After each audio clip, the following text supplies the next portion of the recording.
प्रियो, आप सब आनंदित हैं। आई होप आप सभी आनंदित हैं आज के समय में, इस अद्भुत समय में जबकि हम प्रभु की उपस्थिति में हैं। और परमेश्वर का वचन भी हमसे क्या कहता है? सदा आनंदित रहो। प्रभु का वचन हमसे कहता है सदा आनंदित रहो।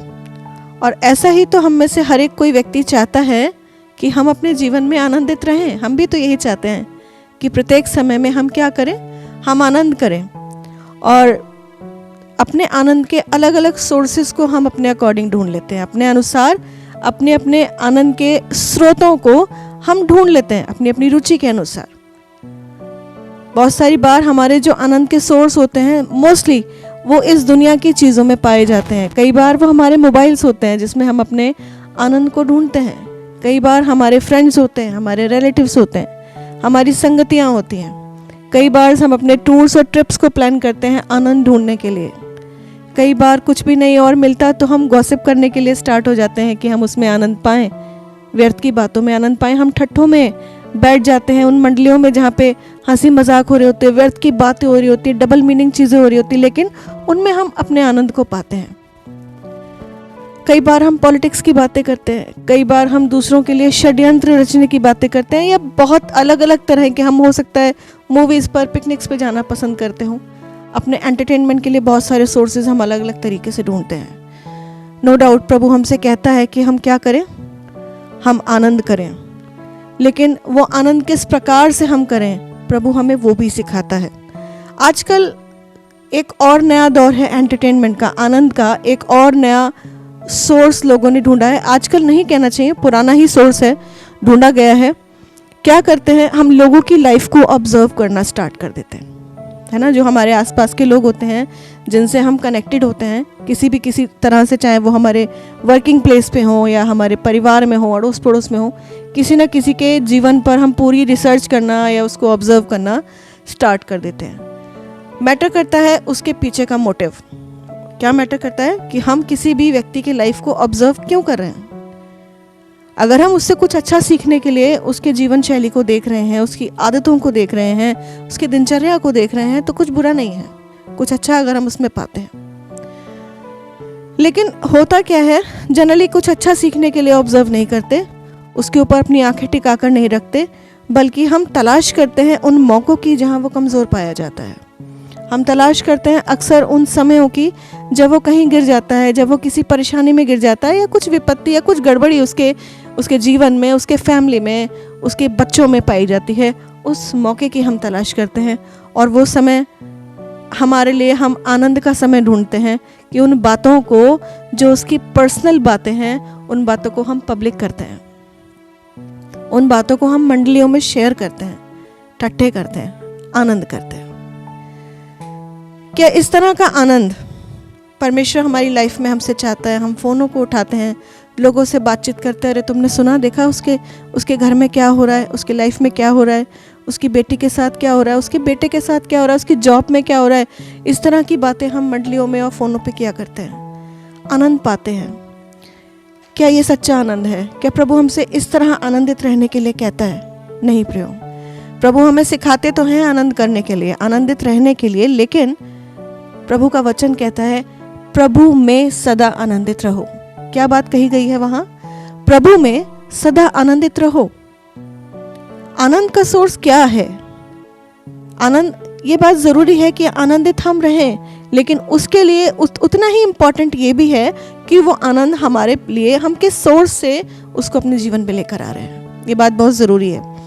हमें दुखी होने के लिए, हमें निराश, हमें परेशान होने के लिए, उदास होने के लिए नहीं रचा गया है, नहीं सृजा गया है। जैसे आप और हम अपने बच्चों के चेहरों पर उदासी नहीं देख सकते, उनकी आंखों में आंसू देखना हमें भाता नहीं है, हमारा हृदय टूटता है जो हम बच्चों को अपने निराश या उदास देखते हैं। उसी तरह, या अगर मैं कहूँ कि उससे कहीं बढ़कर, हमारा जो स्वर्गीय पिता है, हमारा जो परमेश्वर पिता है, वो भी हमारे चेहरों पर उदासी नहीं देखना चाहता है। वो भी हमें निराश या वो भी हमें आंसू में टूटा हुआ नहीं देखना चाहता है। और प्रभु कहता है कि सदा आनंदित रहो। लेकिन उसने सोर्स भी बताया, उसने कहा प्रभु में सदा आनंदित रहो। इसी बात में सोर्स भी छिपा हुआ है।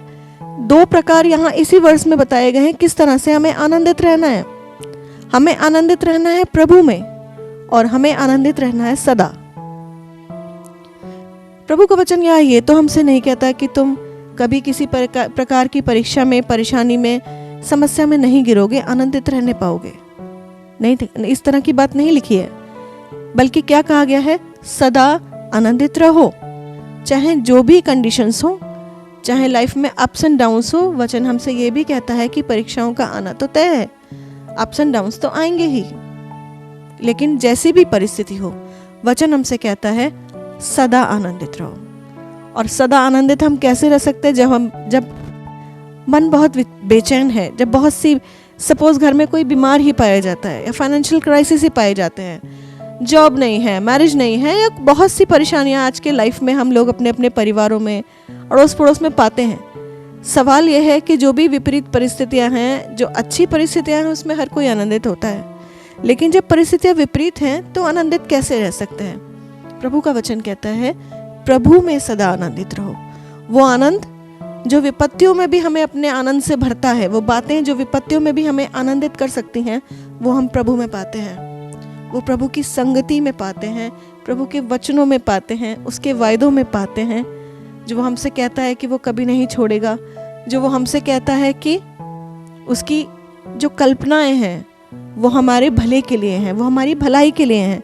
इन तमाम बातों में, उसकी विश्वास योग्यता में हम आनंद को पाते हैं। तो इस वर्ष में प्रभु आनंदित रहने की बात जो हमसे कहते हैं कि प्रभु में सदा आनंदित रहो, सदा आनंदित रहना है, प्रत्येक परिस्थिति में आनंदित रहना है, जीवन की हर एक अवस्था में आनंदित रहना है, लेकिन प्रभु में आनंदित रहना है। जिस प्रकार प्रभु चाहता है, उसके वचनों को सीखते हुए, उसकी नज़दीकी में बढ़ते हुए, उसकी उपस्थिति में रहते हुए आनंदित रहना है। आज जो विशेष मैं बात करना चाहती हूँ, मेरे बात करने का जो टॉपिक प्रभु ने मेरे हृदय में रखा, वो ये है, जब हम अपने शत्रुओं को, या जिन्हें हम शत्रु करके मानते हैं अपनी लाइफ में, उनके जीवन में जब हम विपत्ति देखते हैं तो क्या हम ठट्ठा उड़ाते हैं, है ना? मैं उन मनुष्यों के या उन लोगों के विषय में आज बात करना चाहती हूँ जो अपने शत्रुओं की विपत्ति पर हंसते हैं। सबसे पहली बात इसमें देखने की ये होगी कि शत्रु मेरा कौन है। क्या हम अपने शत्रुओं की विपत्ति पर हंसते हैं या उनका उपहास करते हैं, उनकी बदनामी करते हैं? क्या वचन हमें ऐसा करने के लिए अलाउ करता है? अपने आनंद के लिए हम अपने शत्रुओं पर कुछ टोंट करना या उनका उपहास करना, मंडली में उनके विषय में बात करना, क्या हम ऐसे करने वाले मनुष्य हैं? प्रभु ऐसा आनंद कमाने के लिए हमें हरगिज हमें बिल्कुल भी एनकरेज नहीं करते। वचन ऐसे लोगों के विषय में क्या कहता है, इन सब बातों को आज हम देखेंगे। लेकिन उसमें जाने से पहले कुछ वर्सेस को हम पढ़ेंगे। यहेजकेल की पुस्तक खोलें, यहेजकेल उसका 25वां अध्याय और उसकी 1 आयत से लेके 7वीं आयत तक। क्या मैं पढ़ूंगी आपके लिए? यहाँ लिखा है, ऊपर हेडिंग है इसका, अम्मोन के विरुद्ध भविष्यवाणी। यहोवा का यह वचन मेरे पास पहुंचा, हे मनुष्य के संतान, अम्मोनियों की ओर मुंह करके उनके विषय में भविष्यवाणी कर, उनसे कहे, हे अम्मोनियों, परमेश्वर यहोवा का वचन सुनो। परमेश्वर यहोवा यूं कहता है कि तुमने जो मेरे पवित्र स्थान के विषय में जब वह अपवित्र किया गया, और इज़राइल के देश के विषय जब वह उजड़ गया, और यहूदा के घराने के विषय जब वे बंधुआई में गए, आहा आहा कहा। इस कारण देखो, मैं तुझको पूर्व देश के लोगों के अधिकार में करने पर हूँ, और वो तेरे बीच में अपनी छावनियाँ डालेंगे और अपने अपने घर बनाएंगे। वो तेरे फल खाएंगे और तेरा दूध पिएंगे। मैं रब्बा नगर को ऊँटों के रहने और अम्मोनियों के देश को भेड़ बकरियों के बैठने का स्थान कर दूंगा। तब तुम लोग जान लोगे कि मैं यहोवा हूँ, क्योंकि परमेश्वर यहोवा यूं कहता है, तुमने जो इज़राइल देश के कारण ताली बजाई और नाचे और अपने सारे मन से अभिमान से आनंद किया, इस कारण देख, मैंने अपना हाथ तेरे ऊपर बढ़ाया है और तुझको जाति जाति की लूट कर दूंगा, और देश देश के लोगों में से तुझे मिटाऊंगा और देश देश में से नष्ट करूंगा। मैं तेरा सत्यानाश कर डालूंगा, तब तू जान लेगा कि मैं यहोवा हूँ। ये यहेजकेल भविष्यवक्ता की पुस्तक है, और यहेजकेल के द्वारा भविष्यवाणी करने को यहोवा परमेश्वर कह रहे हैं। किसके विरुद्ध भविष्यवाणी हो रही है? अम्मोनियों के विरुद्ध हो रही है। जिस समय इजरायली लोग बंधुआई में गए और उनके ऊपर विपत्ति का समय था, अम्मोनी लोग वो थे जब उनकी विपत्तियों में ये उन पर हंसे। है ना, उनकी विपत्तियों में इन्होंने आनंद किया। लिखा है तुमने ताली बजाई, अपने मन के अभिमान से तुमने आनंद किया। जो इजरायली थे उनके शत्रु अमोनी लोग माने जाते थे। क्या हो रहा है यहाँ पर? शत्रु जब बंधुआई में चले गए हैं, जब वो विपत्ति में आए हैं, जब उन पर लूट की स्थिति बन गई है, जब वो नष्ट किए जा रहे हैं, तब दूसरा शत्रु देश उसके ऊपर क्या कर रहा है? हंस रहा है, अभिमान में है, हंस रहा है और ताली बजा रहा है। उसके विरुद्ध परमेश्वर का वचन एक भविष्यवक्ता के द्वारा उसके पास पहुंचा है, जो तूने उसके ऊपर उसकी स्थिति पर देखकर आहा आहा कहा है, अब मैं तेरे साथ ऐसा ऐसा करूंगा और तू भी बंधुआई में जाएगा, तेरे साथ भी ऐसा ऐसा होगा। क्यों होगा? क्योंकि तूने उसकी विपत्ति में हंसा है और आनंद किया है। अगर हम थोड़ा और आगे चलें, अगले चैप्टर में 26 चैप्टर में चलें, तो यहाँ ऊपर लिखा है सोर के विरुद्ध भविष्यवाणी। यहाँ सोर के विरुद्ध भी इसी तरह की कुछ भविष्यवाणी यहोवा परमेश्वर करते हैं। यहाँ लिखा है 11वें वर्ष के पहले महीने के पहले दिन को यहोवा का यह वचन मेरे पास पहुंचा। ये दोबारा एक दूसरा वचन है जो यहेजकेल के पास पहुंच रहा है यहोवा परमेश्वर का। और क्या बोला गया है यहाँ पर? हे मनुष्य के संतान, सोर ने जो यरूशलेम के विषय में कहा है, आहा आहा, जो देश देश के लोगों के फाटक के समान थी, वह नष्ट हो गई है। कौन नष्ट हो गई है? यरूशलेम जब नष्ट हो गई है, जो दूसरे देशों के लिए फाटक के समान थी, तब उसके नष्ट होने पर जो सोर देश है वो आनंद कर रहा है। और उसके इस आनंद के कारण एक भविष्यवक्ता के द्वारा यहोवा परमेश्वर अपनी भविष्यवाणी उस पर पहुंचा रहे हैं। क्या कह रहे हैं? उसके उजड़ जाने से मैं भरपूर हो जाऊंगा।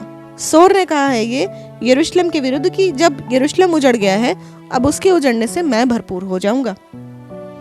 इस कारण परमेश्वर यहोवा कहता है, हे सोर, देख मैं तेरे विरुद्ध हूँ और ऐसा करूंगा कि बहुत सी जातियां तेरे विरुद्ध ऐसे उठेंगी जैसे समुद्र की लहरें उठती हैं।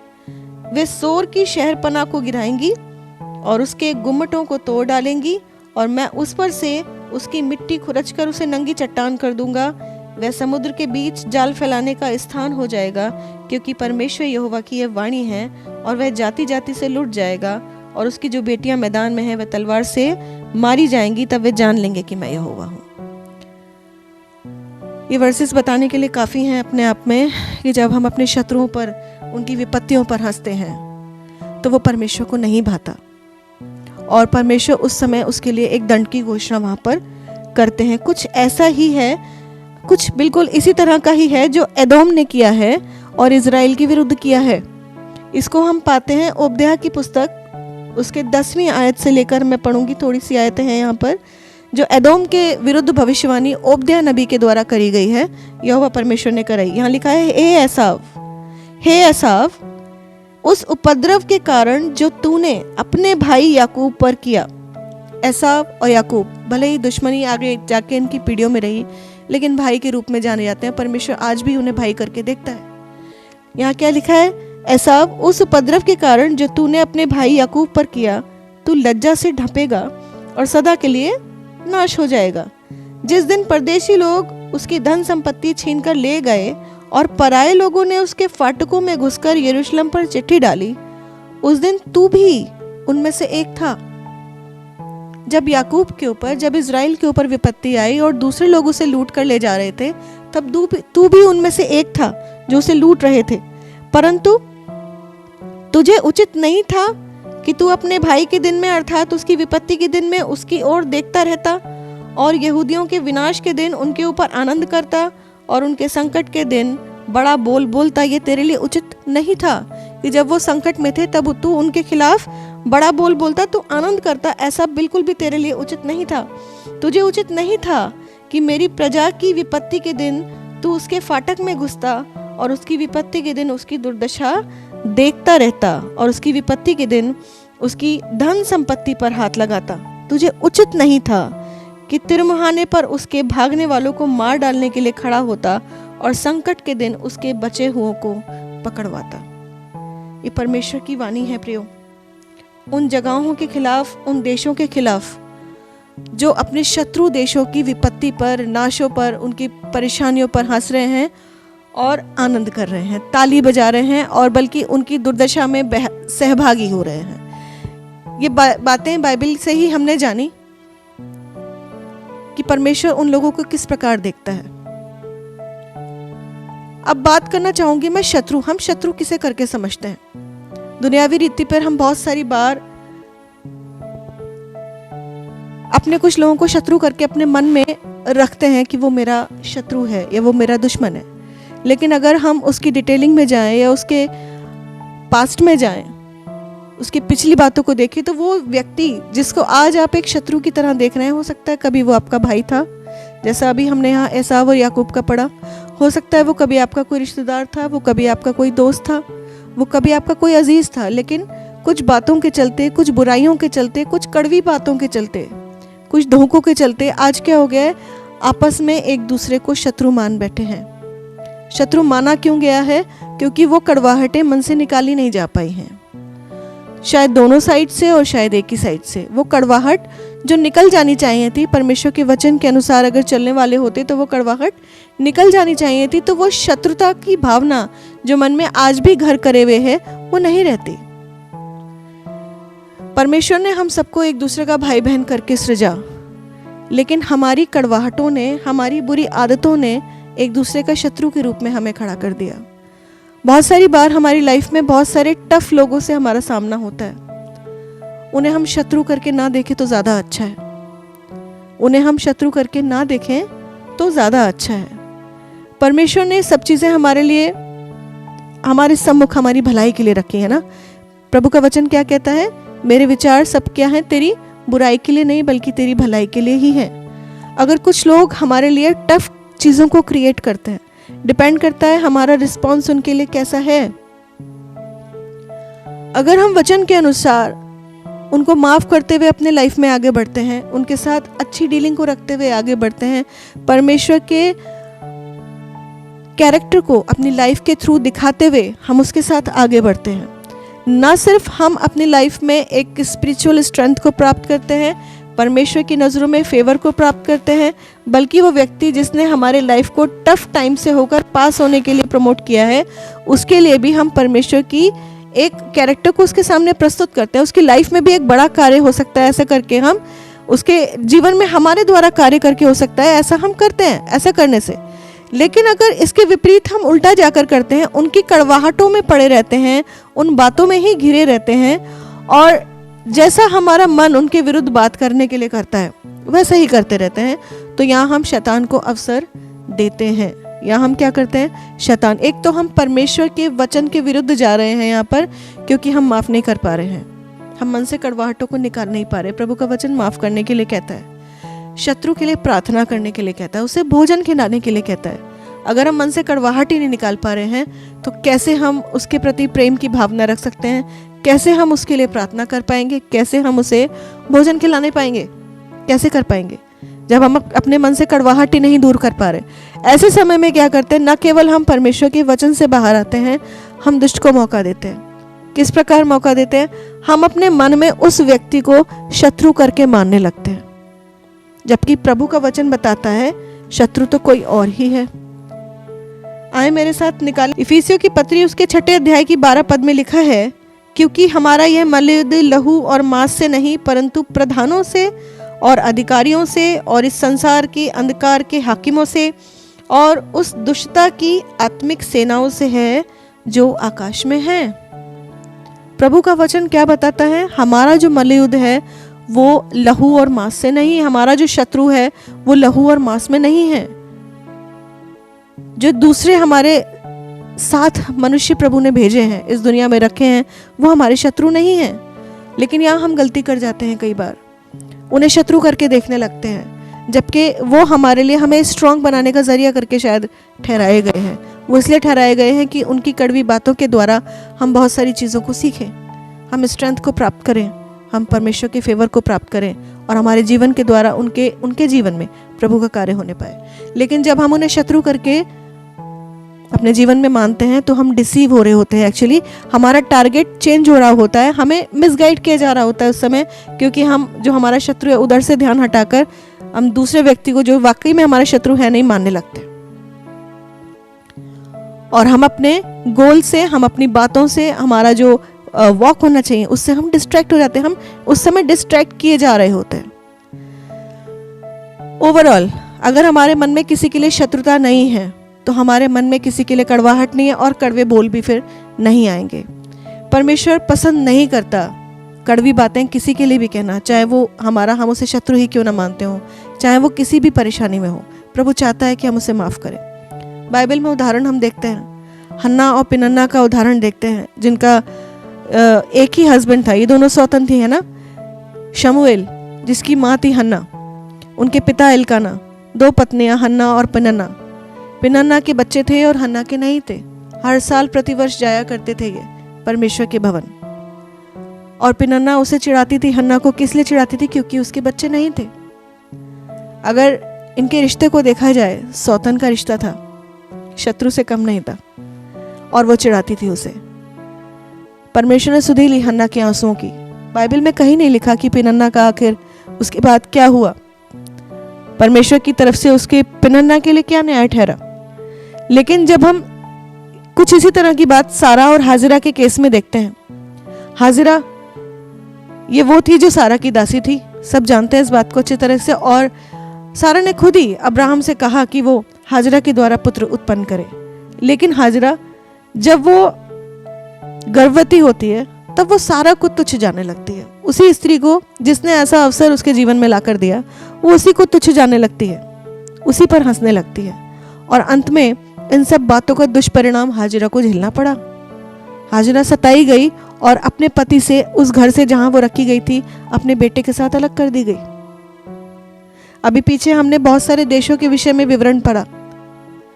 इन सब बातों से ओवरऑल हम क्या सीखते हैं? आज प्रभु आज इन वचनों के द्वारा हमें सिखाना चाहता है, जो व्यक्ति जैसा भी है, चाहे वो अच्छा या तो बुरा है, अपने हृदय में किसी के लिए कड़वाहट न रखें, किसी के लिए मौकों को न ढूंढे। बहुत सारी बार हम अपने प्रैक्टिकल लाइफ में भी, नाम लेना उचित नहीं, लेकिन बहुत सारी बार ऐसे लोगों को हम देखते हैं जो ऐसे कार्यों को करते हैं, जो आसपास में और दूर दराज भी लोगों के जीवनों में ताक झाक करने का उनका बड़ा कहना चाहिए, बहुत ही उनका शौक होता है। उनका शौक ही क्या है लाइफ में? कि दूसरों के जीवन में ताक झाक रखें, उनके जीवनों में चल क्या रहा है, उनकी फैमिलीज में क्या चल रहा है, उनके बच्चों के लाइफ में क्या चल रहा है, उस सब में ताक झांक रखें, उसे जानें। इसलिए नहीं कि सॉल्यूशन दे सकें, इसलिए नहीं कि खड़े हो जाएं उनकी मदद के लिए, और शायद हो भी जाएं, लेकिन पीछे आकर उनके लिए बातें भी बनाएं। और फाइनली आकर ऐसे लोगों को एक समय पर आकर अपने परिवार में बहुत सारी परेशानियों को फेस करते हुए देखा गया है। बहुत टफ सिचुएशंस को फेस करते हुए ऐसे परिवारों में देखा गया है। क्या परमेश्वर सिर्फ आपका और मेरा ही परमेश्वर है? जितने भी मनुष्य रचे गए हैं दुनिया में, प्रभु तो सबका प्रभु है ना। और जब वो किसी के आंसुओं को देखता है, अगर उन आंसुओं का कारण मैं हूं, अगर उन आंसुओं का कारण आप हैं, और वह व्यक्ति परमेश्वर के सम्मुख अपने आंसुओं को लेकर जाता है, अपनी याचना को प्रभु के सम्मुख फैलाता है, तो क्या प्रभु उसके आंसुओं की सुधि नहीं लेगा? क्या वो उसका बदला नहीं लेगा? ऑब्वियसली लेगा प्रभु, ऑब्वियसली लेगा, क्योंकि प्रभु कहता है बदला लेना मेरा काम है। तुम बदला मत लो, बदला लेना मेरा काम है। हर एक के लिए उपाय निकालने वाला परमेश्वर, जिसे हम अपना शत्रु समझ रहे हैं, वो भी उसी की संतान है। अगर वो प्रभु के सम्मुख जाता है, प्रभु उसका न्याय पूरा करेगा। उसको नहीं भाता। नीति वचन में लिखा है, नीति वचन उसके 21 के 24 में लिखा है, जो अभिमान से रोष में आकर काम करता है, उसका नाम अभिमानी और अहंकारी ठट्ठा करने वाला पड़ता है। हम इन तमाम बातों को जानने के बाद भी जब बहुत सारी बार इग्नोर करते हैं, तो उसके पीछे अभिमान, हमारा जो ईगो है, जो हमारा प्राइड है, वो कार्य करता है। और इन सब बातों में लिप्त होने के लिए हमें कहीं ना कहीं वो फोर्स करता है या एनकरेज करता है। जब अभिमानी होकर या घमंडी होकर हम इस तरह की बातें करते हैं, तो हमारा नाम क्या पड़ता है? अभिमानी और ठट्ठा करने वाला पड़ता है। और अभिमानी व्यक्ति परमेश्वर की नजरों में कभी भी सम्मान नहीं पाता, कभी भी प्रेम नहीं पाता। प्रियो, एक दीन और एक निर्मल व्यक्ति ही परमेश्वर के हृदय को प्रसन्न कर सकता है। प्रभु का वचन, नीति वचन उसके 17:5 में कहता है, जो निर्धन को ठट्ठों में उड़ाता है। निर्धन जरूरी नहीं है कि जिसके पास धन नहीं है वही निर्धन करके माना जाए। वो निर्धन किसी भी परिस्थिति में हो सकता है, किसी भी विपत्ति में वो उस एरिया में निर्धन पाया जा सकता है।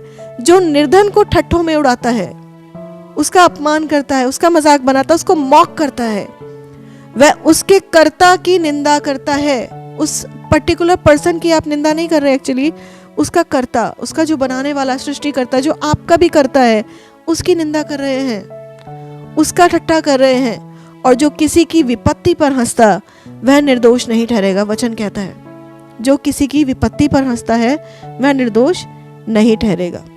वो परमेश्वर जो जगत का सृजनहार है, वो हर एक का रचने वाला, वो आपका मेरा सबका रचने वाला है। हो सकता है वो निंदाएं, वो बातें जो किसी के विरुद्ध मैंने या आपने की हैं, वो उसके कानों तक ना भी पहुंची हो, वो उसके हृदय तक ना भी पहुंची हो।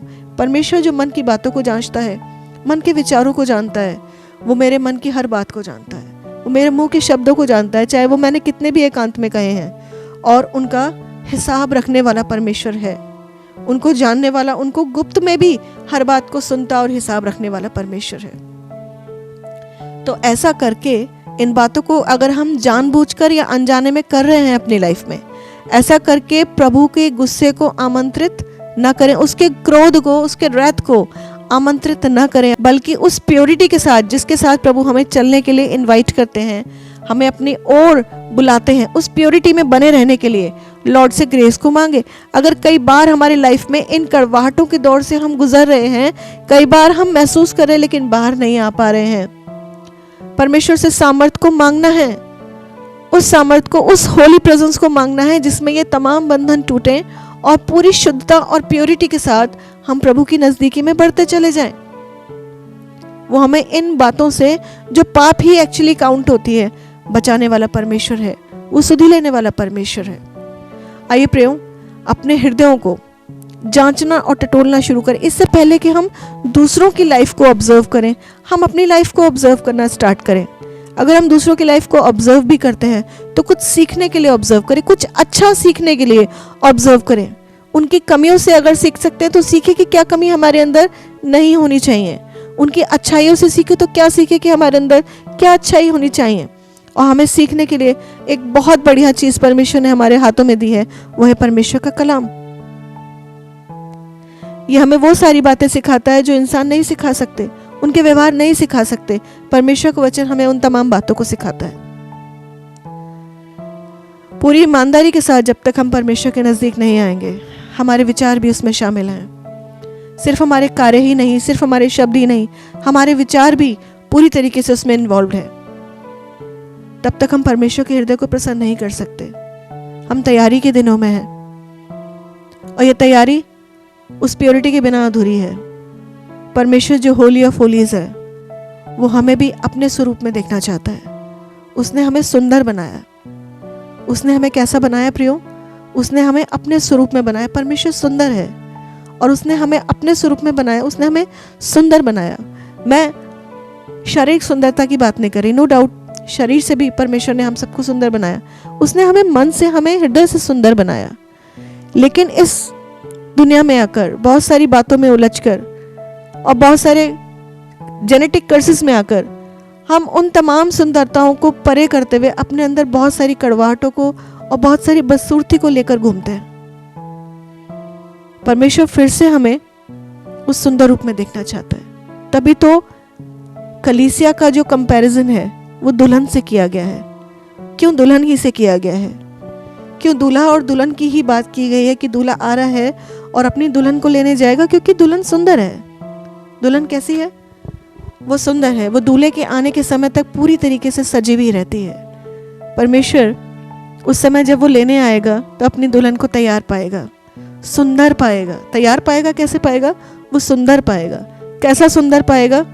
वो आत्मा से सुंदर पाएगा। परमेश्वर आत्मा है और उसकी दुल्हन भी आत्मिक रीति से सुंदर होनी चाहिए। वो सुंदर बिना प्योरिटी के बिल्कुल भी नहीं हो सकती है।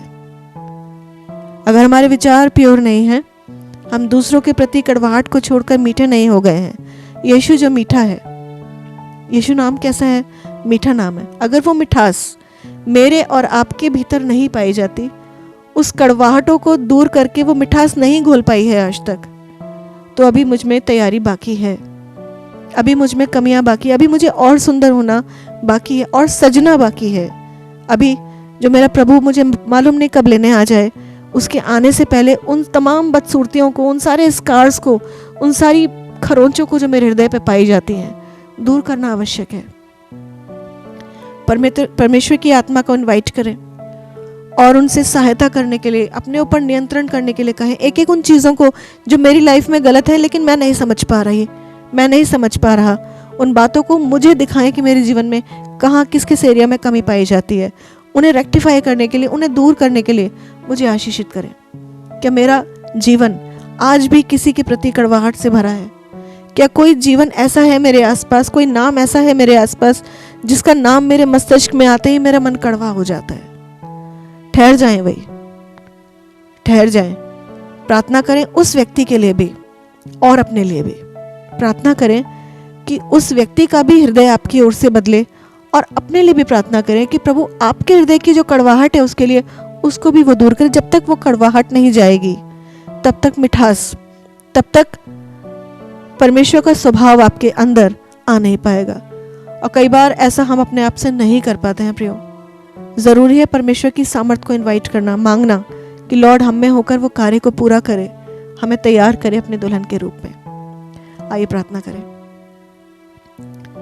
धन्यवाद करते हैं सामर्थ्य परमेश्वर आपके प्रेम के लिए लॉर्ड, जो आपने हमारे जीवनों में ठहराया, आपके उस मिठास के लिए, आपके उस स्वभाव के लिए, आपकी उन शिक्षाओं के लिए जो आप अपने वचन के द्वारा हमें प्रतिदिन दिखा रहे हैं लॉर्ड।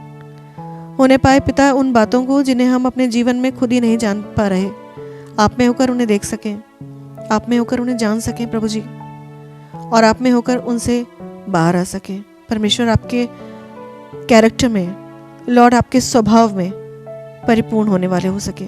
सब बातों को प्रभु मैं आपके हाथों में सौंपती, जुड़े हुए एक एक जीवन को लॉर्ड आपके नाम से आशीषित करती। प्रभु हमारे हृदयों को पाक और साफ करें प्रभु, हमें पूरी रीति से तैयार होने के लिए आशीषित करें।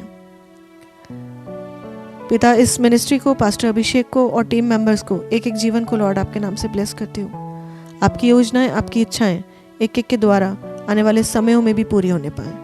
इस प्रार्थना को अपने उद्धारकर्ता प्रभु यीशु मसीह के सामर्थी और मीठे नाम से मांगती हूँ।